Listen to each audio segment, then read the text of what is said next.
would you just do the courtesy of listening to Lorraine, a nurse who spoke to us very powerfully on the programme earlier, and she responded to this idea of people who are not in essential work still being allowed to go to work and crowding public transport because there's less public transport, so they have to get on whatever train arrives, and then they're piling on there with nurses, with doctors who are afraid that they're going to pick something up on the way into work and give it to a patient or give it to their own family. This is a message from Lorraine to you.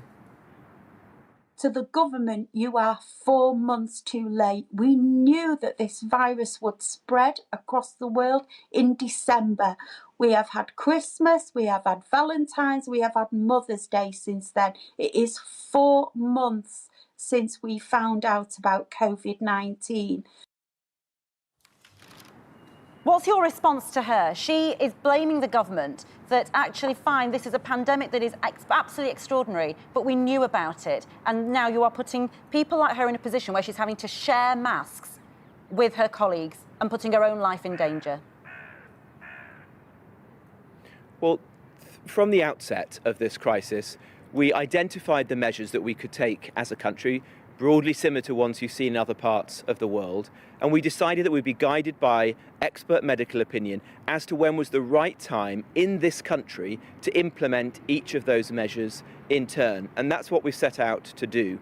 We've increased the measures at the moment that was optimal in the path of the virus in this country. All countries are at different stages in this crisis. The measures that we've taken, I hope, will have an effect. The nature of the virus means that we won't see for a couple of weeks the impact of each of the measures we've taken. So we'll see, for example, in the weeks to come, the impact of asking individuals to self-isolate, then families to self-isolate, then closing schools, and now the measures that the Prime Minister has announced with respect to closing down all non-essential retail. Sorry to interrupt, but how are you going to feel if by doing a policy which flies completely against what almost every other country in the world is doing, which is completely opposite to the lockdowns operated, for example, in China, currently being operated in countries like France and so on, how are you going to feel if the UK death rate explodes like it has done in Italy because you simply didn't lock down the country properly and because you allowed non-essential workers to all stream out to work? Will you feel responsible as a government for that? Well, look, these are very difficult and fine judgments, but we have to be guided by medical opinion from the Chief Medical Officer and the Chief Scientific Advisor. We're fortunate to have world-class advice, and it is essential to implement each of the measures at the right time for this country. Each country, as I say, is on a different course. We're at different stages of the virus. We believe that we're taking the judgments at the right moment. Of course, we'll only know whether that was right. You're building field hospitals. That's what we believe that we're doing. You're building military-style field hospitals in this country with thousands of beds because you know what's coming. You know a virtual form of apocalypse is coming. That's why you're building military-style hospitals. And yet you're still allowing millions of people to stream out to work and pass the infection around. And once again, I just ask you one more time, can you give me one good reason, other than hiding behind science, just whether you think it makes any sense for the government message to be stay at home, but allow all these people working in non-essential companies pouring out into every part of this country, potentially infecting many more people? Well, I'm not hiding behind science, I'm being guided by science, Piers, and that's exactly what you would hope your government was doing in a situation like this. We're going to implement the measures that we need to do at the right time, guided by the world-class experts. People should be staying at home.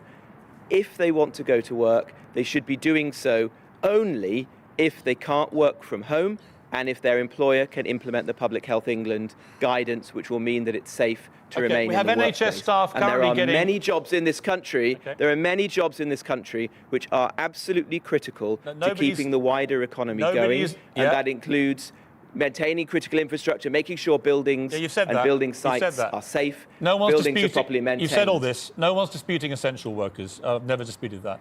Can I ask about one specific thing before we let you go? NHS staff are getting parking tickets now to go on top of the parking fees they're paying to park outside hospitals where they're saving people's lives. Can I just say, Ireland has got rid of all these car park charges. When is the British government going to waive all car park charges and order free parking for all health workers in this country for the duration of this crisis? Well, we are taking action on parking charges for NHS staff and social care. I think that's a very fair point, and I think that we should be doing as a country everything we can to support health and social care workers through this crisis. They are going to be putting in an absolutely heroic effort, and we are already indebted to them, and certainly will be, as we'll see in the weeks to come. Cheryl so anything Curtis, further that we can do, Piers, to support them, we should be considering. And could this nurse, Cheryl Curtis, who speaks for many, I'm a nurse in Glasgow, finish my shift with parking tickets left on my screen every day. Could you tell Cheryl that she should not pay those parking fines, and neither should any other medic who is getting parking tickets during this crisis, that she should not pay them? Well, I don't, I don't know with respect to the circumstances in which Cheryl's got those literally just told you the circumstances. Tickets. But well, I don't know where she got this. It's up to local councils to do this. So but Cheryl is in Glasgow. She's a nurse. I will be speaking. Well, I don't know this. I don't know the exact circumstances, and I think it's probably best if I don't answer that directly. But I will say that I will speak to all local councils in England, which is within my jurisdiction, and ask them to support health and social care workers through this time, and to show them any support they can do, whether that's through why don't parking we ask fines Matt Hancock this on Monday, and I'll come back to you on that. We asked Matt Hancock on Monday. Nothing's been done 48 hours later. NHS staff are still being charged to park their car outside hospital. And getting parking They're now tickets. getting parking tickets. It's shameful. Deal with it today, please.